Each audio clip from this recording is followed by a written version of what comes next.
పశ్చిమ గోదావరి జిల్లా నర్సాపురం నుంచి వృద్ధ దంపతులు సెక్రటేరియట్కు వచ్చి తమ గోడు వెళ్లబోసుకున్నారు. సీఎంఓలోకి వెళ్లి సమస్య తెలిపేందుకు ప్రయత్నించారు. తమ 50 ఎకరాల భూమిని కొందరు అక్రమంగా ఆన్లైన్లో నుంచి పేరు తొలగించి కబ్జా చేశారంటూ ఆవేదన వ్యక్తం చేశారు. ఎన్నిసార్లు తమ సమస్యను అధికారుల దృష్టికి తీసుకెళ్లినప్పటికీ స్పందించట్లేదని సచివాలయానికి అందుకే వచ్చామంటున్నారు వృద్ధ దంపతులు.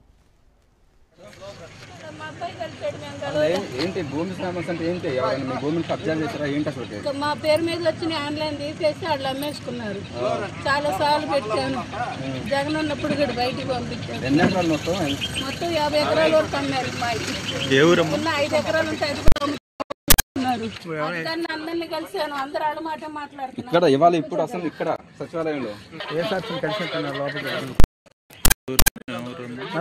పొలాలన్నీ ఆక్రమించుకొని దొంగ రిజిస్ట్రేషన్ చేసుకున్నారు.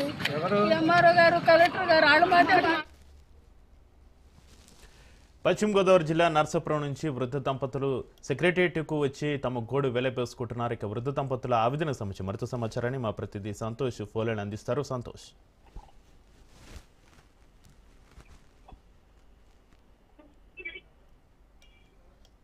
సంతోష్ పశ్చిమ గోదావరి జిల్లా నర్సాపురం వద్ద వృద్ధ దంపతులు సెక్రటేరియట్కు వచ్చి తమ గోడు వెళ్లబోసుకుంటున్నారు. సీఎంఓలోకి వెళ్లి తమ సమస్య తెలిపేందుకు ప్రయత్నించినా కూడా ఎవరు పట్టించుకోవడం లేదని వారు ఆవేదన వ్యక్తం చేస్తున్నారు. దాని సంబంధించి మీ దగ్గర ఉన్న అప్డేట్స్ ఏంటి?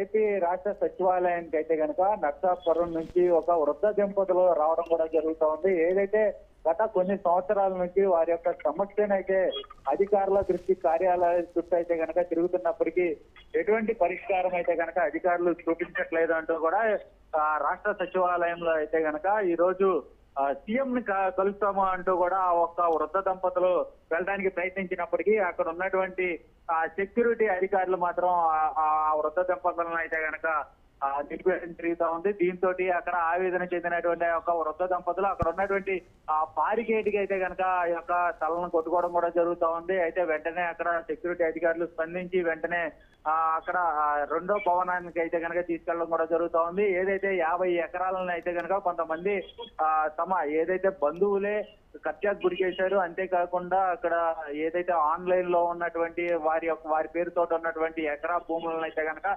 దాదాపు పేరు మార్చి అమ్మకాలు కూడా చేశారు అంటూ కూడా వృద్ధ దంపతులు అయితే కనుక తెలియజేయడం జరుగుతూ ఉంది. మరోవైపు వారి ఇద్దరు కుమారులు సైతం కూడా హైదరాబాద్ లో ఉంటున్నారు. అక్కడ నర్సాపురంకి వచ్చినప్పుడు వారిని తనడం కూడా జరుగుతూ ఉంది అంటూ కూడా ఈ యొక్క వృద్ధ దంపతులు అయితే ఆవేదన చెందుతూ ఉన్నారు. మొత్తంగా చూసుకున్నట్లయితే కనుక దీనికి సంబంధించి ఈ వృద్ధ దంపతులు అయితే కనుక సీఎం ను కలిసేందుకు ప్రయత్నించినప్పటికీ అక్కడ ఉన్నటువంటి అధికారులు మాత్రం సర్ది చెప్పి పంపించడం కూడా జరుగుతూ ఉంది.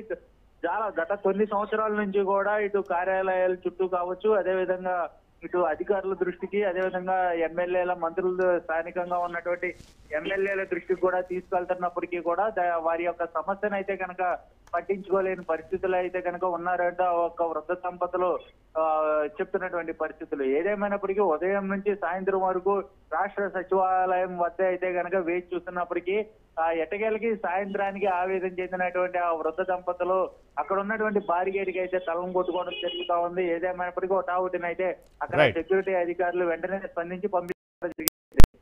Right, thank you Santosh. MRO గారు, కలెక్టర్ గారు వాళ్ళ మాట మాట్లాడట్లేదు. మా దగ్గర డబ్బు లేదు. 50 ఎకరాల వరకు అమ్మేశారు. ఎప్పటి నుంచి తిరుగుతున్నావు అమ్మా? నేను చంద్రబాబు నాయుడు గారు వచ్చిన